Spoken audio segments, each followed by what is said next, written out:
House of Representatives receives presidential request to establish a board for the NSCDC. Ahead of voting on Fifth Amendment of the Nigerian Constitution, House of Representatives tests runs electronic voting system. And House urges INEC to use both online and physical modes for the continuous voter registration exercise. Hello and welcome to the program. I am Victor Azu.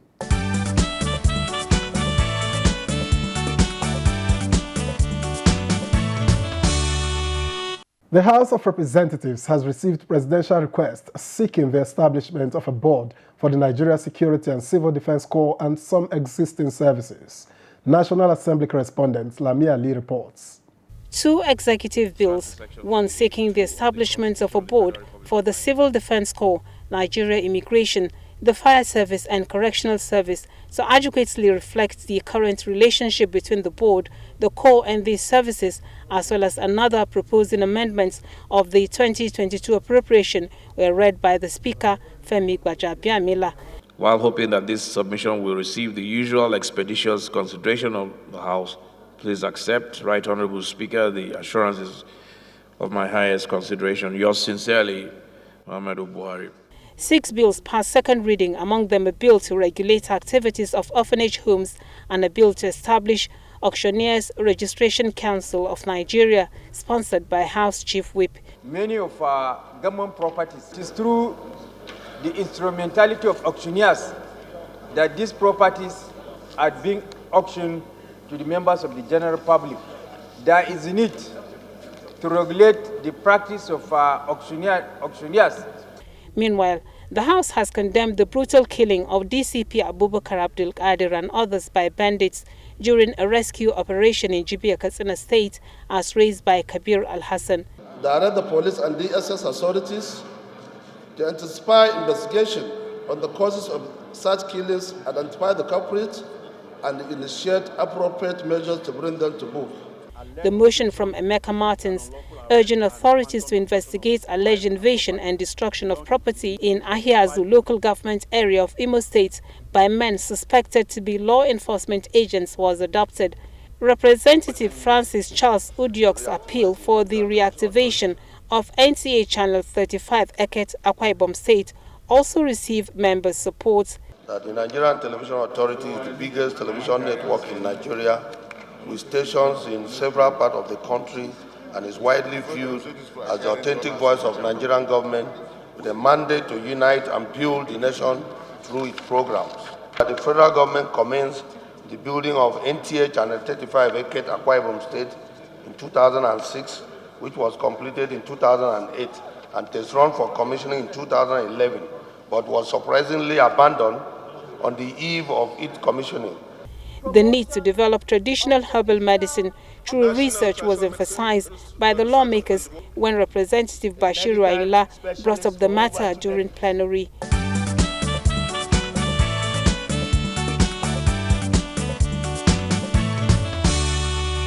Preparatory to the Fifth Amendment of Nigeria's Constitution in 2 weeks' time, the House of Representatives has test-run the electronic voting system, having chosen to adopt it for voting when considering the bills. Please say aye. The ayes or nays have it, and the hit of the gavel often signals finality of the sessions in Parliament. But sensitive and important exercises such as the Constitution Review requires more accuracy and credibility, which informs the decision of the House of Representatives to adopt electronic voting as it conducts such in few days' time. A test run was done at plenary this Wednesday. And one of the essential ingredients of that constitutional democracy is to be able to determine for the people back home that we represent whether we're protecting their interest or we're voting in their interest or not. So the voting, electronic voting, is not just about the numbers, it's about the record and the pattern of voting. 3 bills, one containing comprehensive provisions for the prohibition and punishment of sexual harassment of students by educators and other persons in and out of tertiary educational institutions, were read for the 3rd time. 4 others, including a bill to establish Federal University of Agriculture, Umerum, Anambra State, sponsored by Vincent Ofumelu, passed second reading. A motion to investigate leakage and cancellation of exam papers by the West African Examination Council from Benjamin Kalu was adopted. The reasons do not warrant cancellation of an examination of such magnitude, and such repeated cancellations are indicative of ineptitude on the part of examining body. In terms of being honorable, get their F9 and go with honor, it's much better.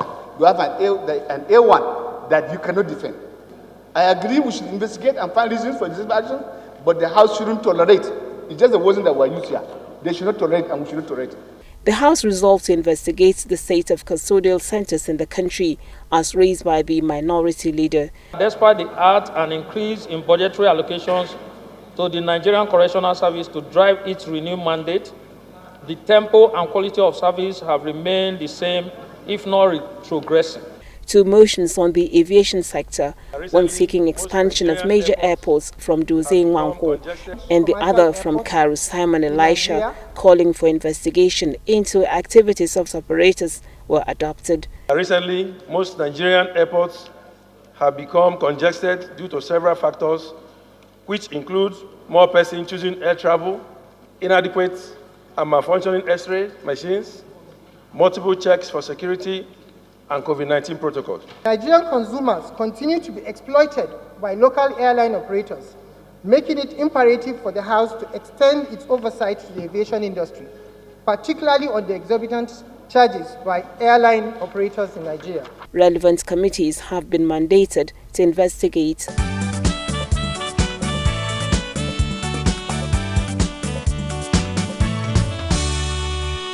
And the House of Representatives has urged the Independent National Electoral Commission, INEC, to use both online and physical modes for the continuous voter registration exercise across the country.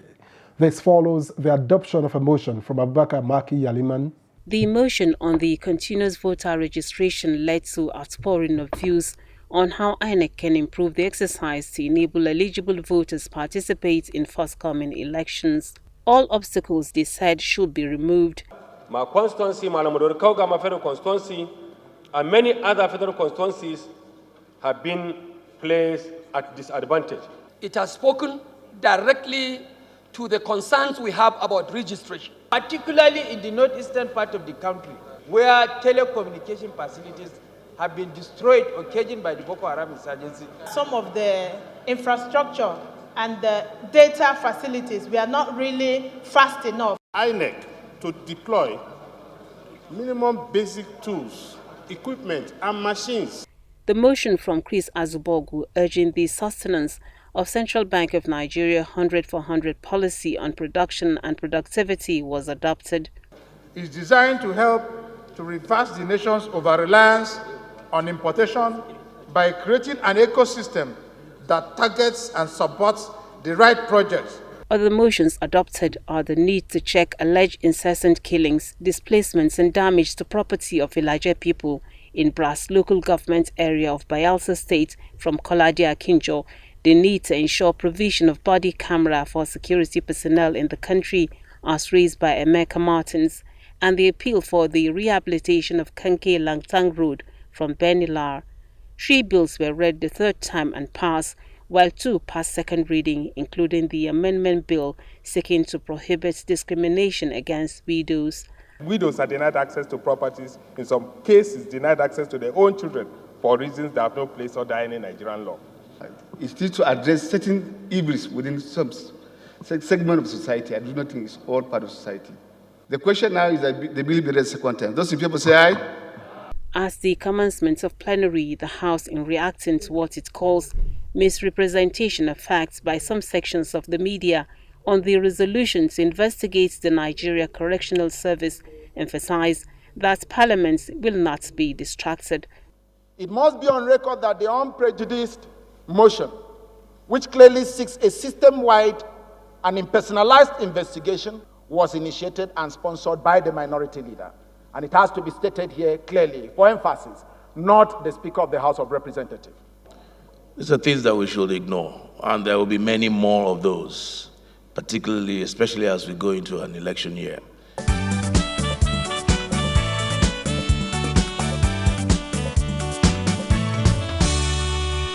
Adjournment is a common word in formal settings, but when it carries the suffix sine die, you are likely to hear it more often in the legislature. So what is adjournment sine die? Chairman, House Committee on Rules and Business, Abubakar Fulata, to the rescue.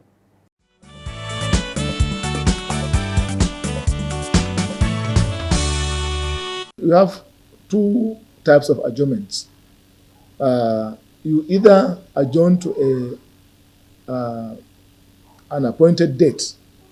For example, normally the House adjourns to the next sitting day, or to the next week. But adjournment sine die is indefinite. Sine die means indefinite. So when you adjourn sine die, you are adjourning indefinitely. There is no time.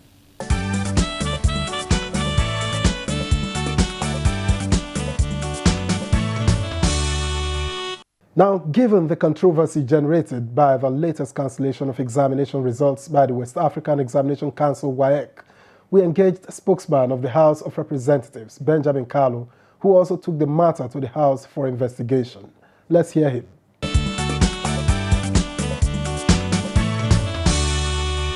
Recently, there's a report published by Global Youth Index, which classified Nigeria as the 161 position over 181 nations. That's a very bad report. It calls for concern. We cannot be the giant of Africa, be a great nation, and we are being rated as the 161 country, over 181 countries with regards to youth education and employment. And employment and education go hand in hand. You will agree with me that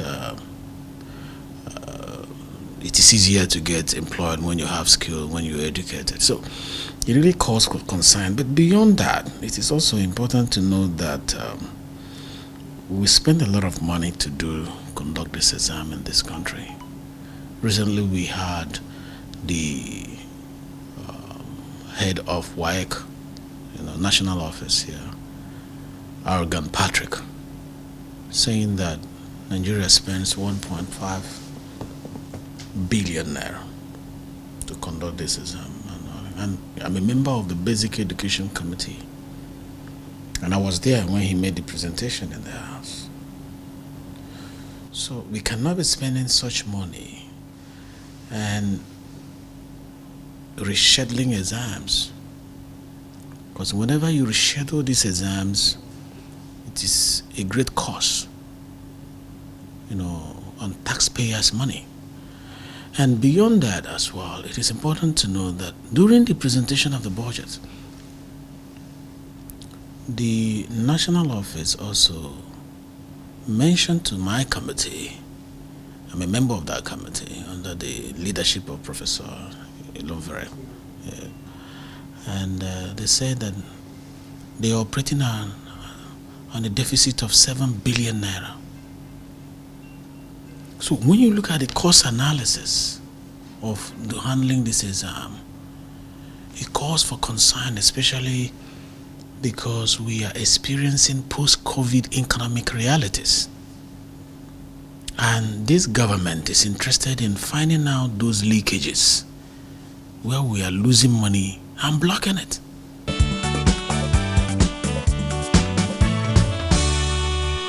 How come we don't have the leakage of our currencies from the CBN? How come they manage it every time they print it? How come the security printing on whatever agency of government that is printing some of these important documents of the country, we don't experience such leakages? Why is it happening with the exams? And why is it that whenever it happens, who gets punished is the purse of the government, the taxpayers' money, one, and then the poor students? It is important for us to know who is in charge of the security of these examination questions and papers. How are they produced? Who is producing them? Which method is being used to produce them? I am aware that WAEC has a printing press. Are they using it? How do you guide against leakages when you are printing in a public printing machine?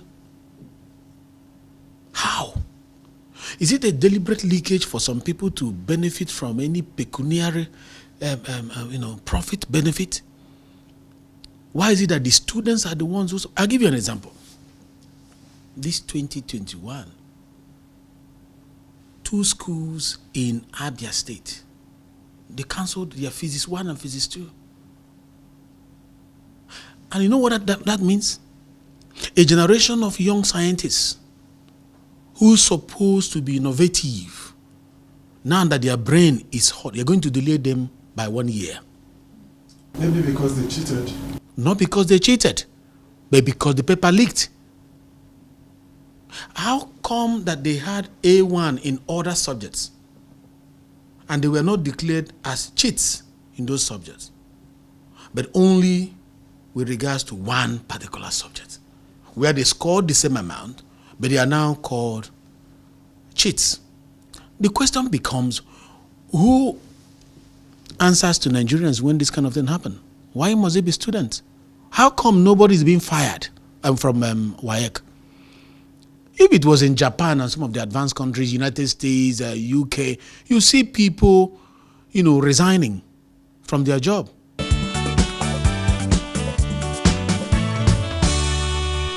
The parliament is interested in ensuring transparency in government.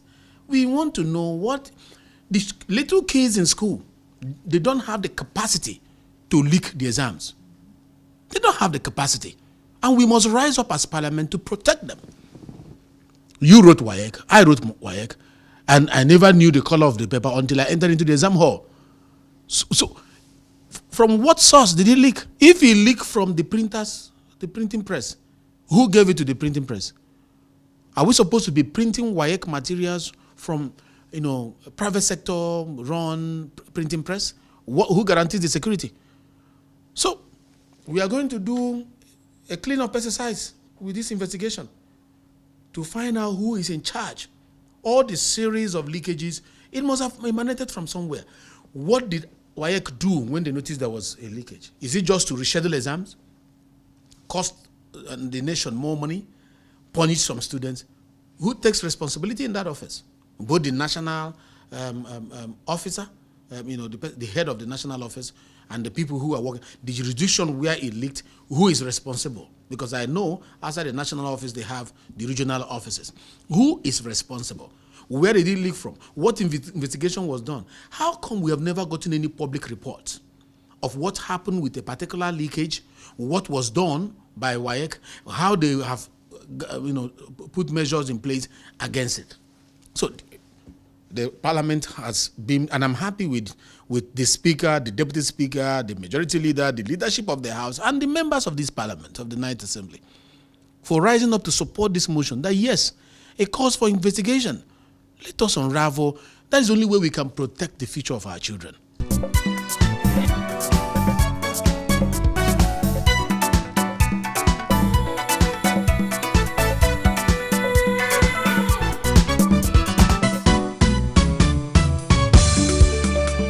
And from one education issue to another, the ongoing warning strike embarked upon by the Academic Staff Union of Universities is generating concerns. So we took it to the streets to hear what ordinary Nigerians have to say.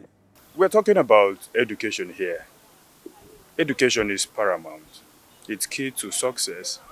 Okay? So, ASU should be given a listening ear. I think the government should, respond to the problem and the issues that is bothering the students as a union. I know most of their responsibilities and their yearnings and aspirations, sometimes they are not being granted by the government. So I think that's the reason why they ask you as a union, they're trying to collaborate with the government to see if this will come to pass by way of implementing some of their procedures and their responsibilities. It's just to settle there, they should look into what is happening and settle them, and so that our children can go to school, and so that the education in Nigeria can be better than this. The government should look into the issue of ASU strike, because it has been strike upon strike upon strike since the the issue of the agreement met last time when I was still in the university. I also was still going to strike, and I've graduated for 6 years now. So the issue is still lingering. The youths are getting into a lot of terrible things. We don't need to allow these kids to just sit back doing nothing. So if government should look at the in-depth of the disadvantage, in fact, the damage it's going to cause the kids concerning this ASU strike, then they have to do something. Dialogue with these lecturers, whatever it is. If it's something that they can do in bits and then stand by their word and give it to them, they are also trying. Because if you keep these children at home, they go in to do a lot of things. They're asking for their legitimate right because federal government have agreed with them before. So why don't they fulfill their agreement? Federal government should fulfill their obligations in 2009.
This week on You and Your Reps, the House of Representatives Committee on National Planning and Economic Development takes the spotlight.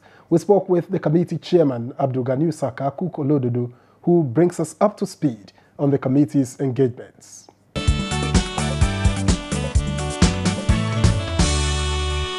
Primarily, the job of National Assembly or a member of National Assembly is to see to the budget appropriation to agencies, to see how do they follow the appropriation being appropriate to them, how they utilize it, and we do oversight towards those projects under an agency or ministry. Two, we are to represent our people in terms of enacting either a bill or bit of motion that affect our constituency and bills that can move Nigeria forward, whether in terms of infrastructure, employment, economic development also. I have a Center for Management Development, and I also have Bureau of Statistics that relate or release statistics of in terms of inflation rate, is on monthly basis or quarterly basis. And we look at the performance for the past few years, between 8th Assembly and 9th Assembly, you see there's a lot of improvement because there's a lot of survey that is going on under the agency. And at the same time, in terms of capacity building, Center for Management Development is also doing wonderfully well under our supervision.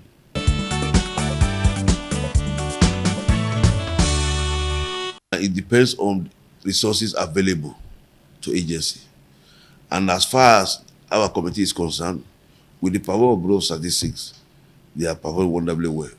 Because quarterly, monthly, they always have survey. They have people on the field. And that is the parameter you can use to rate an agency whether it's active or not.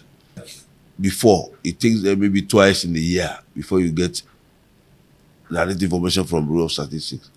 But today, For the past 2-3 years, it's almost on quarterly basis to get accurate.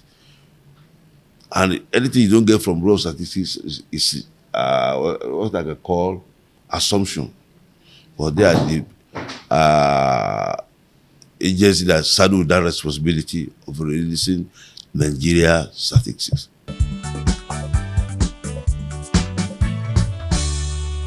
You know, as you are growing, the more you go, the more you require more resources.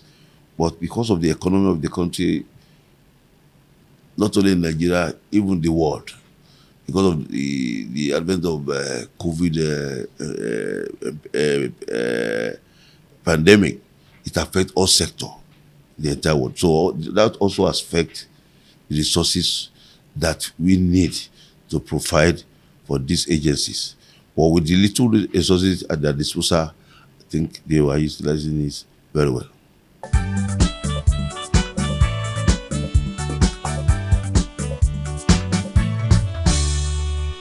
And here's wishing the House Committee on National Planning and Economic Development the very best in its assignment. That's been You and Your Reps. We thank you for your time. I am Victor Azu. Do join us again.